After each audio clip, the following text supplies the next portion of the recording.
Ce matin, alors que la semaine dernière on est entré, je suis un petit peu mouillé en fait, c'est parce que le feu de Dieu est plus par là, donc on transpire plus. N'hésitez pas à venir plus devant les autres fois. Non, je blague. Ce matin, j'aimerais poursuivre cette série qu'on a démarrée sur l'adoration.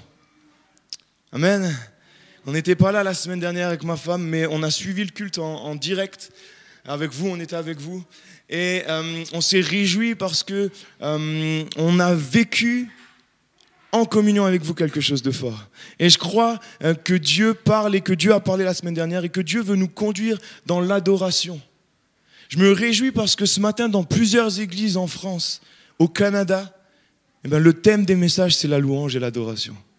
Je me réjouis parce que le Saint-Esprit est en train de conduire l'Église avec un grand E. Et ce matin, j'aimerais vraiment poursuivre cette série sur la louange et l'adoration. Et alors que la semaine dernière, le titre était « Au-delà du voile », ce matin, dans cette même continuité, le titre du message, c'est « La louange et l'adoration qui plaisent à Dieu ». La louange et l'adoration qui plaisent à Dieu. Et bien sûr, s'il est question d'une louange et d'une adoration qui plaisent à Dieu, il est question d'une louange et d'une adoration qui ne plaisent pas à Dieu. Il est question d'une louange qui réjouit le cœur du Père. Mais il est également question d'une louange et d'une adoration que le Père n'agrée pas. Et j'aimerais ce matin, au travers de ce message, qu'on puisse développer cela ensemble, qu'on puisse étudier cela, s'appuyer sur pas mal de passages. On puisse prier juste un instant que Dieu conduise. Père, on veut ce matin venir devant toi et te réclamer. Que ce matin tu puisses parler au travers de ce message. Que tu puisses nous conduire, Seigneur, dans qu'est-ce que la véritable adoration. Que tu puisses nous parler et nous amener plus loin. Seigneur, que ton peuple soit édifié pour que nous puissions grandir dans ce perfectionnement des saints, Père. Au nom de Jésus, on te réclame maintenant, Père. Amen. Amen. La Bible nous dit que Dieu a créé l'homme à son image. Et on voit dans Genèse qu'avant la chute, Adam et Ève avaient la possibilité d'être en communion avec Dieu. Ça devait être incroyable. Adam et Ève avaient cette possibilité d'être constamment en relation avec Dieu. Et la Bible nous montre que Dieu passait dans le jardin d'Éden. Dieu venait voir ses créations. Et voilà que l'homme a été créé pour adorer. Et je crois que dans chaque être humain, il y a cette capacité à adorer. Cette capacité à adorer Dieu, mais également malheureusement cette capacité à adorer des idoles ou à adorer quelqu'un d'autre que Dieu. Mais Dieu a créé l'homme pour qu'il puisse l'adorer. Et voilà que Adam et Ève vont chuter, vont pécher et cette communion va être brisée. Cette communion va être brisée. Leur relation avec Dieu va être séparée. Et on va voir comment Dieu a restauré cela. On a déjà vu ça la semaine dernière. On a vu la semaine dernière également que, à travers du message du pasteur Saverio, que l'adoration est un cheminement de cœur. L'adoration, c'est un cheminement également dans notre cœur. On a vu la semaine dernière que, au travers du tabernacle, qui était cette tente de rencontre, ce lieu que Dieu a demandé à Moïse de mettre en place, dans ce tabernacle, il y avait plusieurs objets avec plusieurs significations et plusieurs fonctions. Et après le tabernacle, il y a eu le temple, c'est la même chose mais en dur. Et voilà que Dieu va instaurer dans l'Ancienne Alliance, dans l'Ancien Testament, une manière de l'adorer. Et mon père disait la semaine dernière que dans ce temple, ce tabernacle, il y avait dans un premier lieu le parvis qui était tout autour. Et ensuite, dans ce parvis, il y avait plusieurs objets. Mais il y avait ensuite la tente. Et dans cette tente, qui était coupée en deux par un voile épais, il y avait le lieu saint et le lieu très saint. Et Dieu se manifestait avec sa puissance et sa présence dans le lieu très saint. Et à l'époque, on ne pouvait pas s'approcher comme ça de Dieu parce que Adam et Ève ont péché. Et parce qu'ils ont péché, le souverain sacrificateur pouvait, lui, une seule fois dans l'année, comme mon père l'a dit, s'approcher dans ce lieu très saint. Il avait peur de s'approcher de Dieu. Aujourd'hui, on a la possibilité de s'approcher de Dieu, mais certaines fois, on n'a plus cette crainte qu'on devrait avoir. Mais voilà qu'à l'époque, une seule fois par an, le souverain sacrificateur pouvait entrer dans le lieu très saint. Et voilà que Dieu a voulu restaurer notre communion avec lui. À l'époque, on passait par un intermédiaire, mais aujourd'hui, l'intermédiaire, c'est Jésus. Parce que Adam et Ève ont péché, eh bien, les hommes ont été coupés de la présence de Dieu. Mais parce que Jésus, lui qui est pleinement Dieu, le Fils de Dieu, est venu sur terre et qu'il n'a pas péché, il a pris à la croix, lui qui ne méritait pas la mort, il a pris notre condamnation. Eh bien, parce que lui s'est donné comme un sacrifice, eh bien, aujourd'hui, son sang qui a coulé, comme dans l'Ancien Testament, le sang qui couvrait les fautes, aujourd'hui, son sang efface nos fautes. Est-ce que vous êtes d'accord avec ça? Aujourd'hui, nous pouvons venir dans la présence de notre Dieu parce que nous sommes justifiés par le sang de Jésus. Et au moment où Jésus va mourir sur la croix, le voile va se déchirer. Et c'est ce que disait mon père la semaine dernière. Passer au-delà du voile. Le voile aujourd'hui est déchiré. Aujourd'hui, nous avons cette possibilité d'être en contact avec Dieu comme le souverain sacrificateur dans le lieu très saint. Est-ce qu'on réalise le privilège qu'on a? Est-ce qu'on réalise le privilège qu'on a? On a cette possibilité d'adorer Dieu, d'être en contact avec lui. Et je crois que, et on va le voir au travers de ce message, il y a un enjeu dans la louange et dans l'adoration, dans la présence de Dieu. Il y a un enjeu et le diable est bien conscient de cet enjeu. Et le diable veut nous aveugler sur qu'est-ce que la louange, qu'est-ce que l'adoration. Le diable veut nous donner un schéma de pensée tout fait. Le diable veut nous faire croire certaines choses qui nous coupent réellement de la présence de Dieu. Mais j'aimerais vraiment qu'on puisse étudier cela ce matin. Et pour commencer, on va étudier un texte qui se situe dans Jean 4. Il s'agit de Jésus lorsqu'il va retourner en Galilée. Il va passer par la Samarie et il va passer dans une ville qui s'appelle Sichar. Et on lit dans Jean 4 au verset 16... Jésus va s'approcher d'un puits, le puits de Jacob. Et là, il y a une femme samaritaine qui va venir puiser de l'eau. Elle vient quand il fait chaud, quand le village n'est pas là, tout simplement parce que cette femme, on appelle ça, la Bible appelle ça une femme de mauvaise vie. Elle commettait le péché. Et elle avait peur d'être en contact avec les autres, parce que les autres la jugeaient, la critiquaient, la condamnaient, etc. Et voilà que cette femme va s'approcher du puits et elle va voir Jésus. Et ils vont commencer à s'entretenir ensemble. Ils vont commencer à parler ensemble. Jésus est juif, cette femme est samaritaine. En réalité, dans l'ancien temps, les juifs et les samaritains n'avaient pas de rapport. Et ça va même étonner la femme qui va demander à Jésus, mais pourquoi toi qui es juif, tu me parles? Jésus va simplement l'aimer. Et j'aimerais qu'on lise au verset 16 qu'il dit, après une discussion, il va dire, « Va, lui dit Jésus, appelle ton mari et viens ici. » La femme répondit, « Je n'ai point de mari. » Jésus lui dit, « Tu as raison de dire, je n'ai point de mari, car tu as eu 5 maris, et celui que tu as maintenant n'est pas ton mari. En cela, tu as dit vrai. » « Seigneur, lui dit la femme, je vois que tu es prophète. » Elle va lui dire au verset 20, « Nos pères ont adoré sur cette montagne, et vous dites, vous, que le lieu où il faut adorer est à Jérusalem. » « Femme, lui dit Jésus, crois-moi, l'heure vient où ce ne sera ni sur cette montagne, ni à Jérusalem que vous adorerez le Père. Vous adorez ce que vous ne connaissez pas. Nous adorons ce que nous connaissons, car le salut vient des Juifs. Mais l'heure vient, et elle est déjà venue, elle est là aujourd'hui, où les vrais adorateurs adoreront le Père en esprit et en vérité. Car ce sont là les adorateurs que le Père demande. Verset 24, Dieu est esprit, et il faut que ceux qui l'adorent en esprit et en vérité. Et Jésus va révéler à cette femme pécheresse, il va lui révéler la clé de la véritable adoration. Jésus ne va pas regarder à ce qu'elle était en train de commettre. Bien sûr que Jésus ne tolère pas le péché. Jésus est Dieu et Dieu a en horreur le péché. Mais Dieu aime le pécheur et Jésus va aimer cette femme. Et il ne va pas regarder à cette condition sociale que le juif ne peut pas parler à la samaritaine ou que c'est une femme et qu'elle est pécheresse. Mais Jésus va l'aimer et il va en plus de ça, lui révéler des clés par rapport à l'adoration. Et voilà que cette femme va lui dire, je n'ai pas de mari.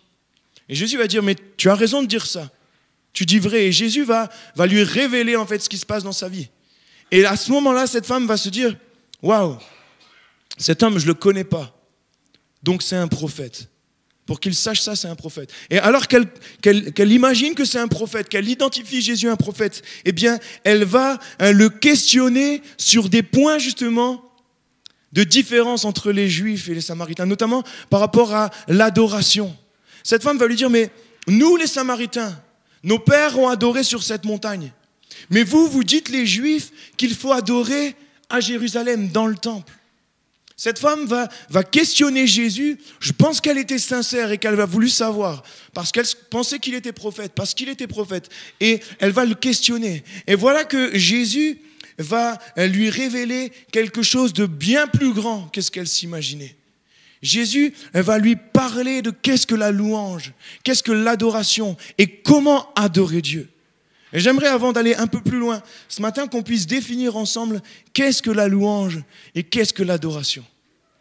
Vous êtes d'accord avec moi? La louange, c'est une expression de notre foi en Dieu. La louange, c'est une expression. C'est lui rendre gloire et lui rendre grâce. Le mot louange vient du mot latin laus, qui signifie éloge. Ça, c'est la louange. La louange signifie célébrer, proclamer, confesser ou encore déclarer. On loue Dieu pour qui il est et pour ce qu'il fait. Ça, c'est la louange.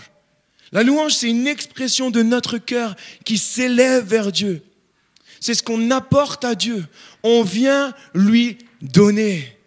Certaines fois, on vient passer un temps de louange pour recevoir. Mais ça, c'est pas de la louange. Ça, c'est une conséquence de la louange. C'est une grâce que Dieu nous fait dans sa présence. Mais la louange, c'est pas s'attendre à recevoir. La louange, c'est offrir. La louange, c'est une expression.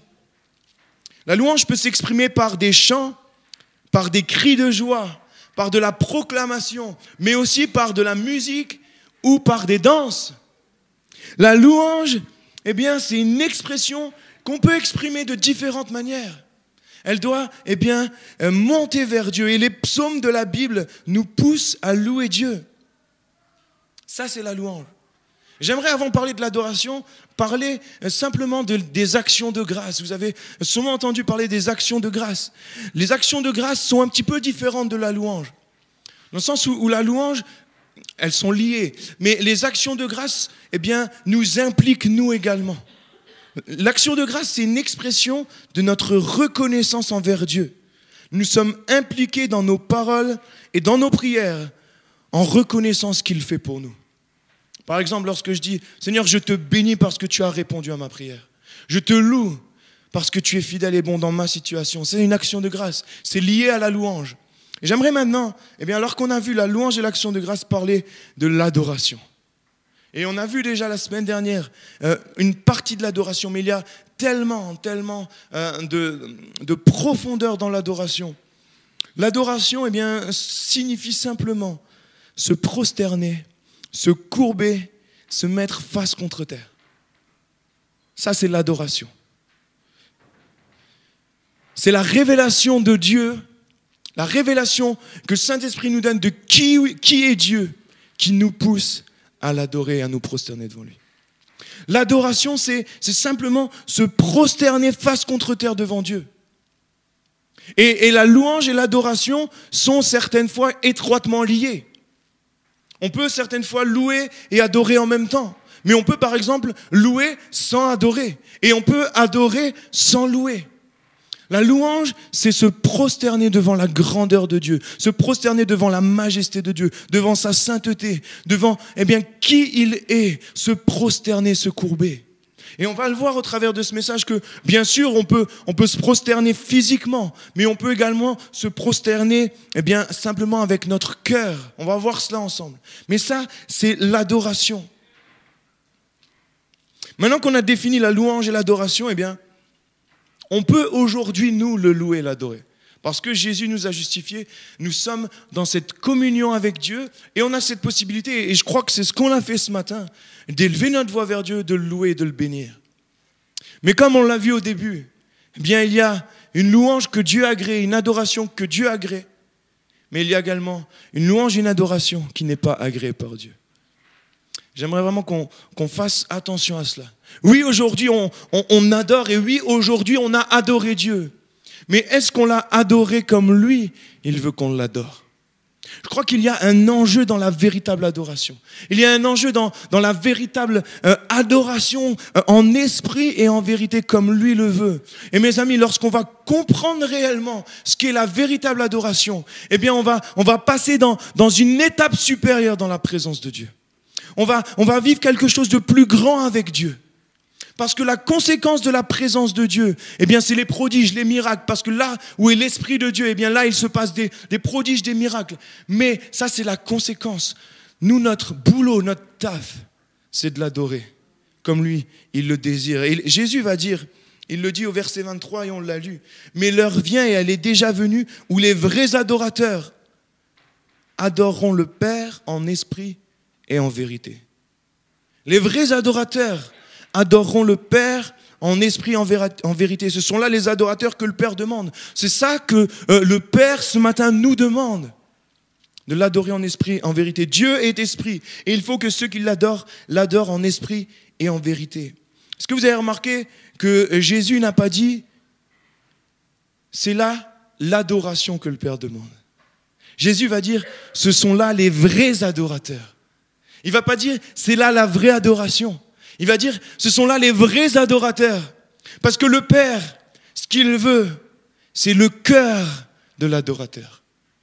Et la véritable adoration, en réalité, dépend de notre cœur, dépend de notre état d'esprit, et dépend de si on l'adore en esprit ou si on l'adore avec notre chair.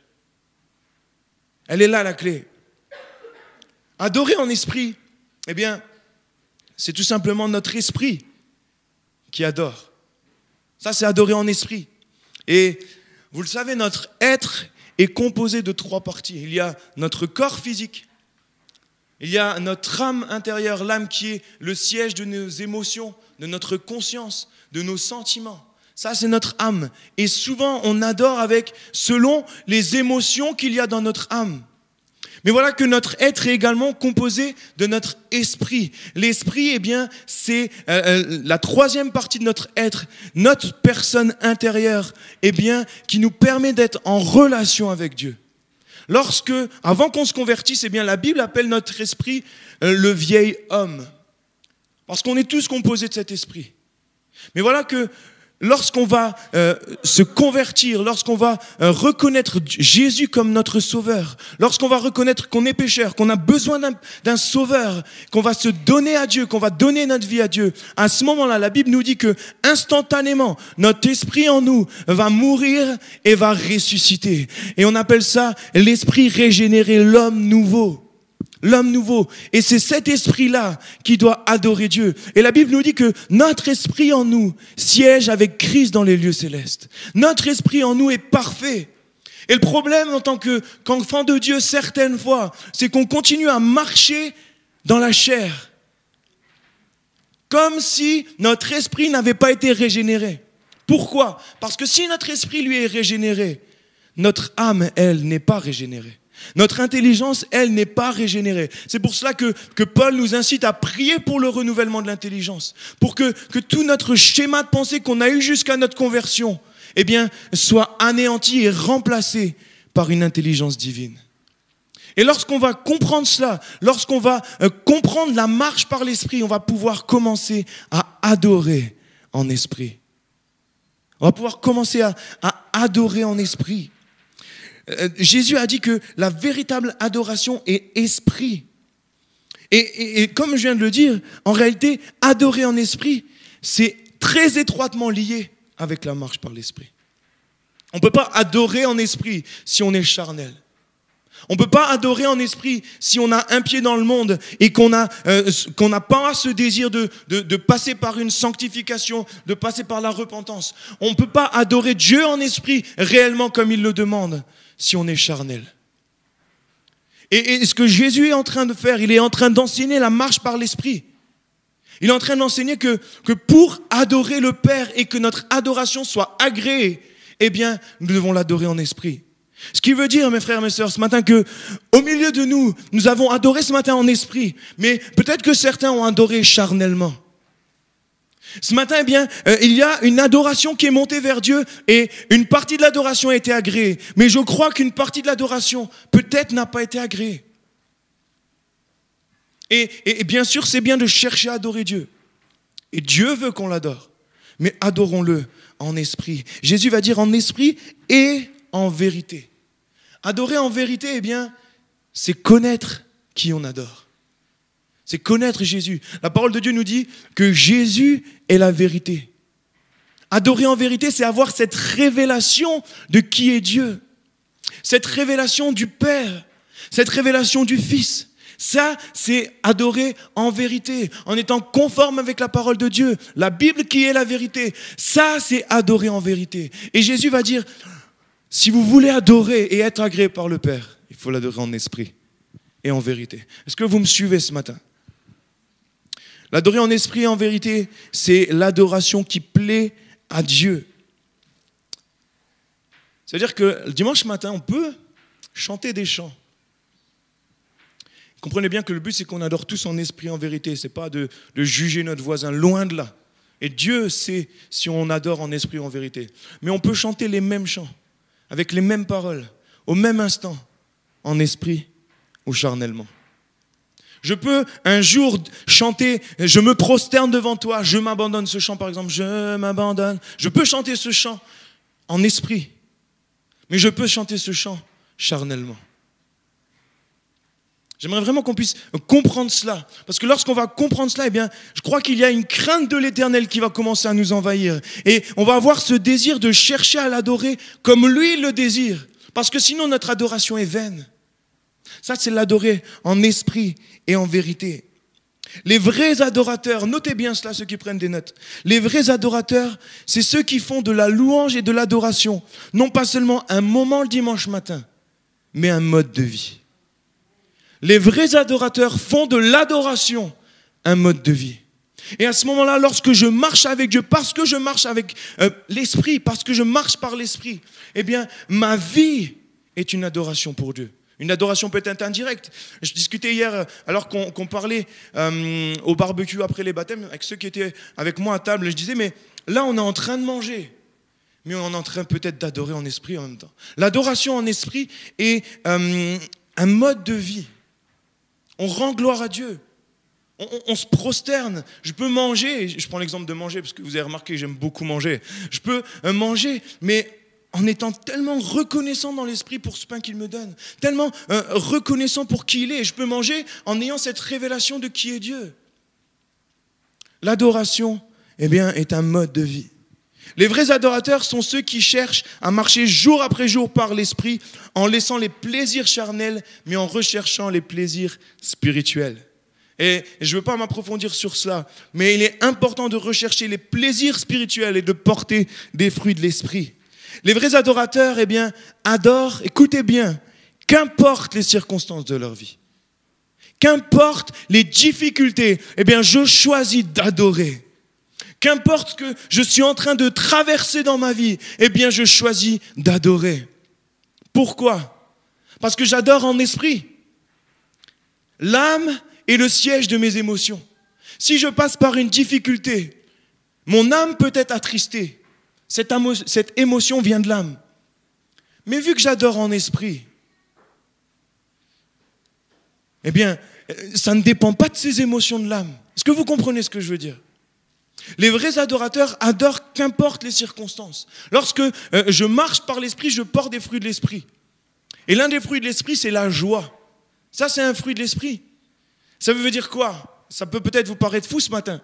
Ça veut dire qu'on peut avoir un deuil dans notre famille, quelqu'un qui est décédé, mais être envahi par et porter ce fruit de l'esprit qui est la joie. Cette joie divine. Bien sûr, il y a le deuil, mais il y a cette joie divine qui est là, qu'on ne peut pas expliquer parce que c'est un fruit de l'esprit. Et ça ne dépend pas de notre âme. Vous êtes d'accord avec moi? Les vrais adorateurs adorent qu'importe les circonstances. Les vrais adorateurs, ce sont ceux qui se présentent devant Dieu. Comprenons bien cela ce matin pour qu'on puisse chercher à être ces vrais adorateurs. Ceux qui se présentent devant Dieu étant conscients avec foi qu'ils sont rachetés et justifiés par Jésus. Ça, c'est les vrais adorateurs. Lorsque je m'approche devant Dieu, je suis conscient par la foi que c'est parce que je suis justifié par Jésus, parce que je cherche à marcher dans la sainteté et je cherche à marcher dans la repentance et à porter du fruit de la repentance. Les vrais adorateurs recherchent cela. J'ai noté que les vrais adorateurs, ce sont ceux qui cherchent à connaître Dieu toujours plus.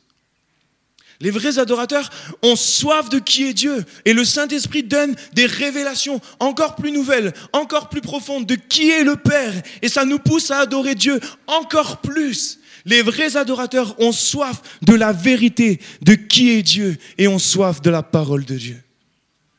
Si nous voulons adorer Dieu en esprit et en vérité, eh bien, commençons à rechercher Dieu réellement. Commençons à apprendre à le connaître réellement. J'ai noté, et je l'ai dit tout à l'heure, les vrais adorateurs, ce sont ceux qui adorent sans condition. L'un des autres fruits de l'esprit, c'est l'amour. L'amour agapéo, et je me réjouis parce qu'on a eu une série de messages sur ça, et je crois qu'on a compris quelque chose dans l'Église par rapport à l'amour agapéo. Et l'amour agapéo, c'est l'amour inconditionnel. Et lorsque je viens adorer Dieu, j'adore avec cet amour agapéo, sans condition. C'est-à-dire que lorsque je viens louer, je ne m'attends pas à recevoir. Il y a plusieurs formes de louange et on va voir cela après. Mais souvenez-vous qu'il y avait des temps de louange ici à Mont-de-Lange individuels qui sont très bons. Et dans les temps de louange, certaines fois, on entendait nos frères, nos sœurs, ou peut-être nous, on le disait, mais Seigneur, bénis mon frère, bénis, donne. Et c'est bien de prier. Et la Bible nous dit c'est important de prier, de remettre à Dieu nos besoins. Mais ce n'est pas la louange. Ce n'est pas de la louange.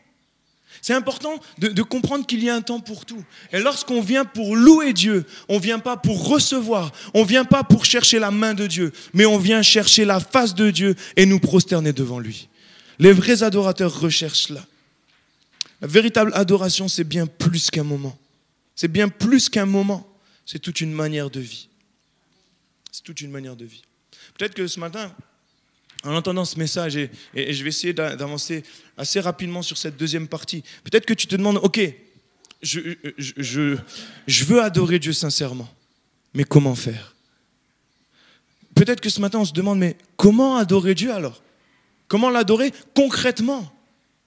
Oui, la parole de Dieu nous parle, mais la parole de Dieu nous parle de manière concrète. Et j'aimerais ce matin qu'on voit comment louer et adorer Dieu de manière concrète. Est-ce que vous êtes d'accord avec moi?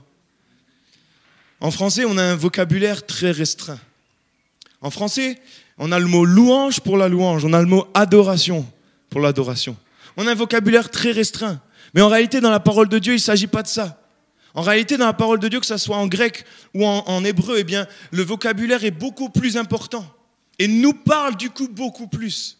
Et j'ai pris quelques mots, j'aimerais qu'on voit ensemble quelques mots qui nous montrent comment louer et adorer Dieu en esprit et en vérité, comme le Père le demande, et concrètement. Le premier mot ce matin, je n'ai pas un accent hébreu très développé, mais ce premier mot c'est halal. Halal, rien à voir avec halal que vous connaissez, mais le premier mot c'est halal. Et ce mot, on le retrouve, c'est un mot hébreu, on le retrouve 165 fois dans la Bible. Le mot halal. C'est ce mot halal qui a donné le mot alléluia. C'est de ce mot alléluia que vient, c'est de ce mot halal que vient alléluia. On lit par exemple dans Esdras 3 verset 11, on lit en français, il chantait célébrant Dieu et louant l'Éternel par ses paroles. Et là il est question du mot halal.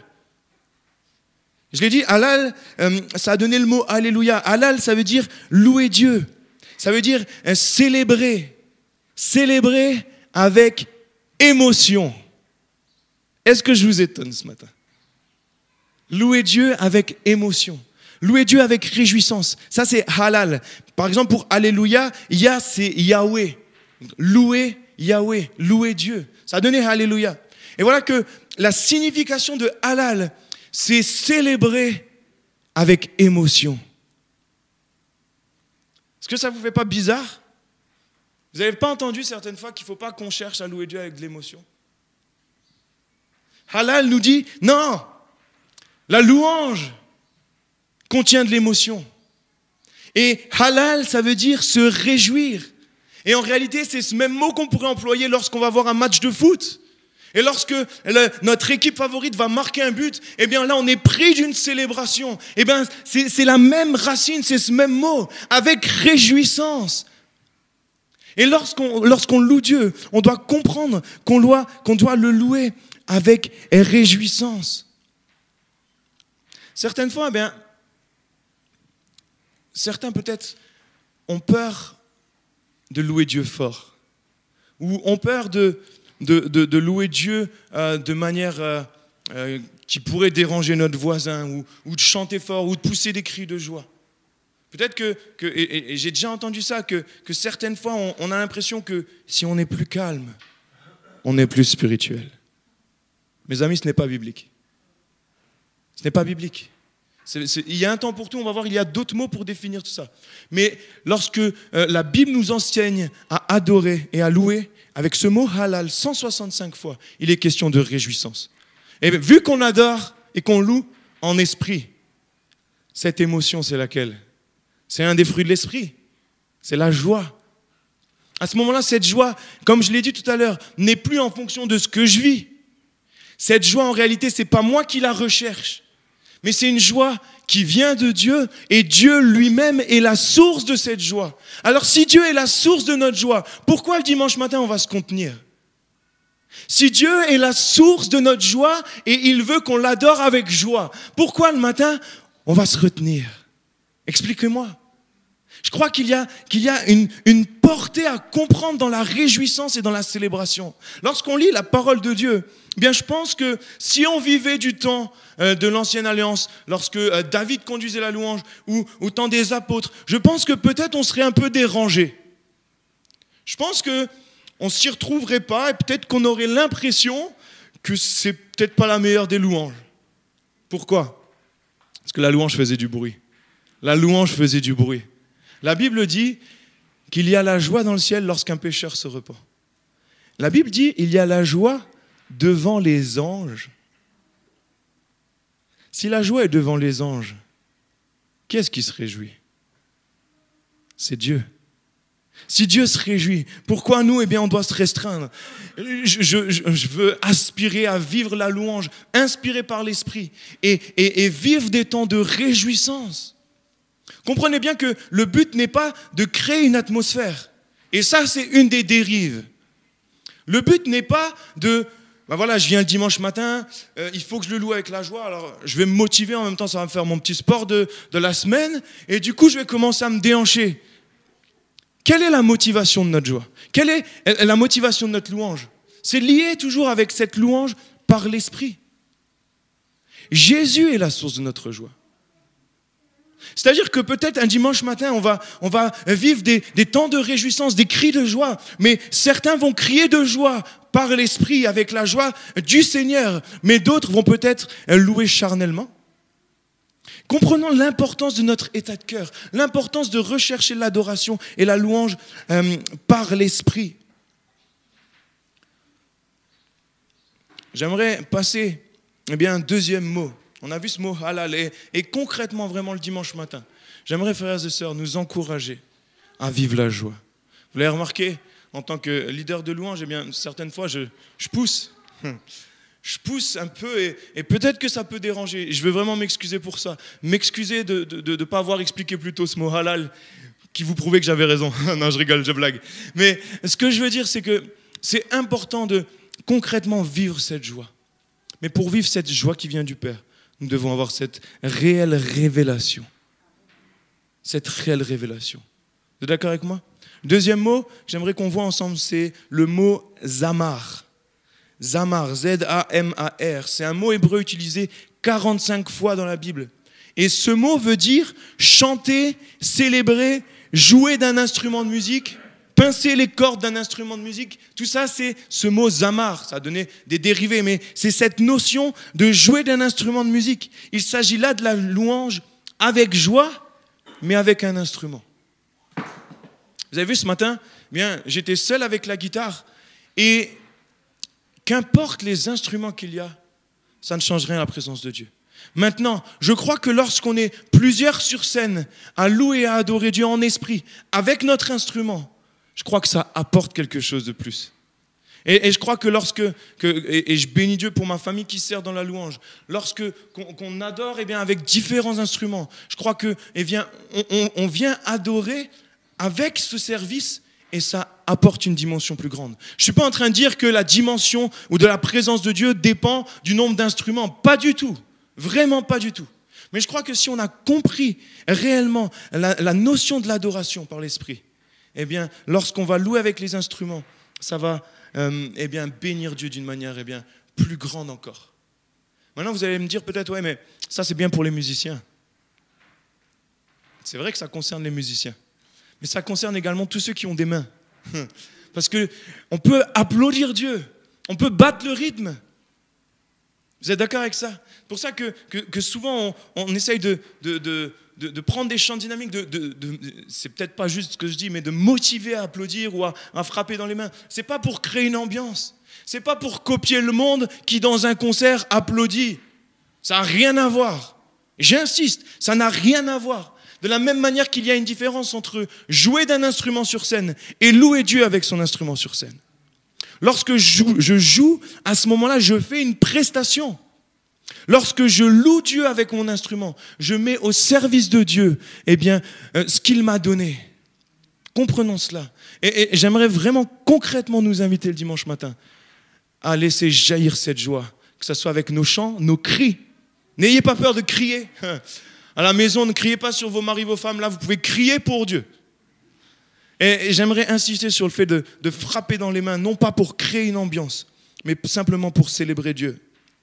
Troisième mot, et j'essaye d'avancer rapidement. Le troisième mot, c'est le mot barak.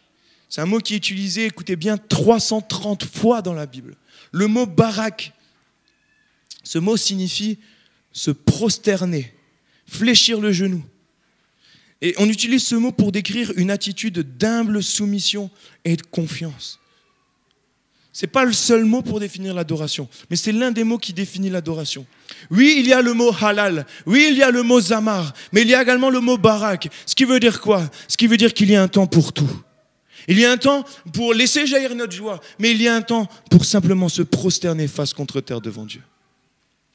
On voit ce mot dans Psaume 95, verset 6. Il est écrit « Venez, prosternons-nous et humilions-nous. Fléchissons le genou », c'est le mot « barak » devant l'Éternel, notre Créateur. Le mot « barak » signifie se prosterner. À l'époque, c'était quelque chose de commun de se prosterner devant un roi, devant une divinité, devant Dieu. Aujourd'hui, on n'a plus l'habitude de cela. On n'a plus l'habitude de cela. Et je me réjouis parce que mon père m'a dit que la semaine dernière, 90% de l'église était prosternée dans la présence de Dieu. Physiquement. Et je me réjouis pour cela.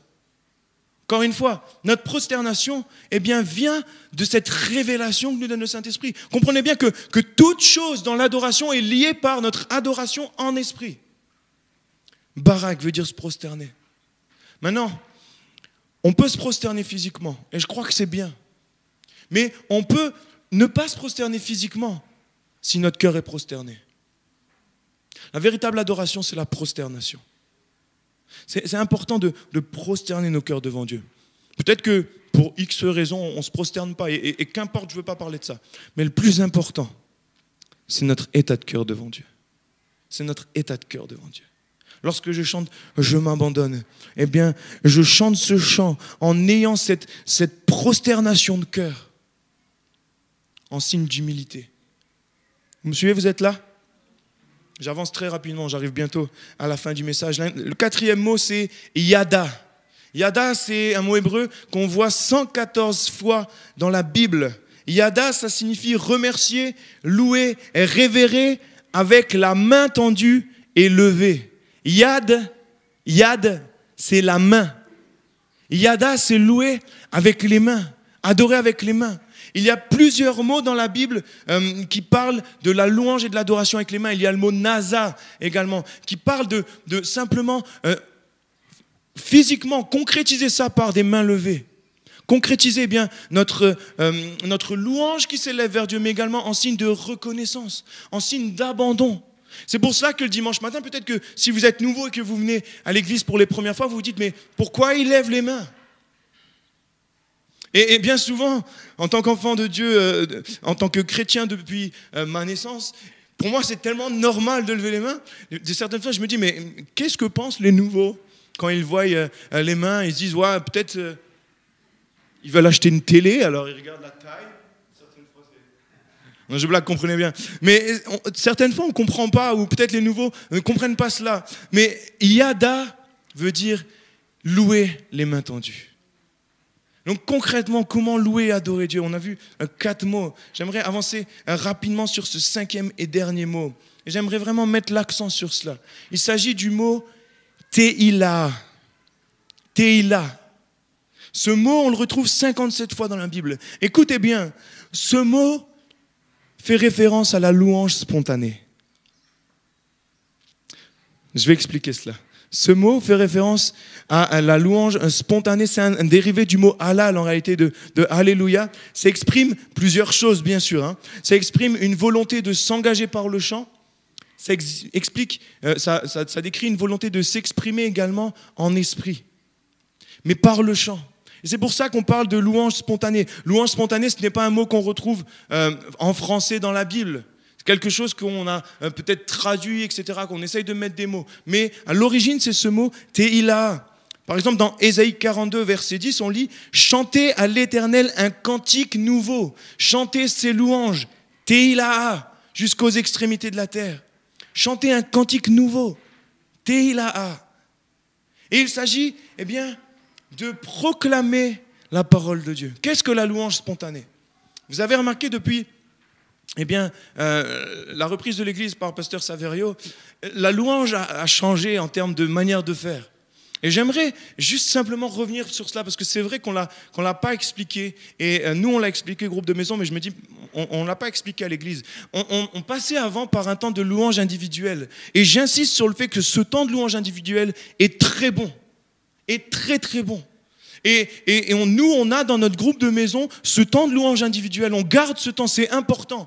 Pour des questions de logistique et parce que l'église va grandir, on ne peut pas se permettre forcément de garder ça. Lorsqu'on sera à 500 000 dans l'église à côté, eh bien, on ne va pas pouvoir passer du temps à écouter tout le monde louer individuellement. Mais j'insiste sur le fait qu'il y a une dimension dans la louange individuelle. Continuons à garder cela, que ce soit chez nous ou autre. Je rappelle également qu'il y a les réunions de prière en bas le dimanche matin à 9h30. Et que ça sert également à exprimer notre louange individuelle. Donc le dimanche matin, quand vous venez, ne soyez pas frustrés. On garde cette louange individuelle. Elle se situe juste en dessous. Et vous avez remarqué que maintenant, on passe par un temps de louange, on appelle ça spontané. Un temps d'adoration. On peut appeler ça de différentes manières en réalité. Mais en réalité, c'est quoi? Concrètement, c'est sortir du cadre des chants écrits par des compositeurs, des chants qu'on connaît, qu'on chante, des chants qui sont affichés à l'écran. C'est sortir de ce cadre et commencer à psalmodier. Est-ce que vous savez ce que ça veut dire psalmodier? Psalmodier, c'est simplement proclamer la parole de Dieu. C'est simplement, comme David, proclamer les révélations que l'Esprit nous donne sur qui est Dieu.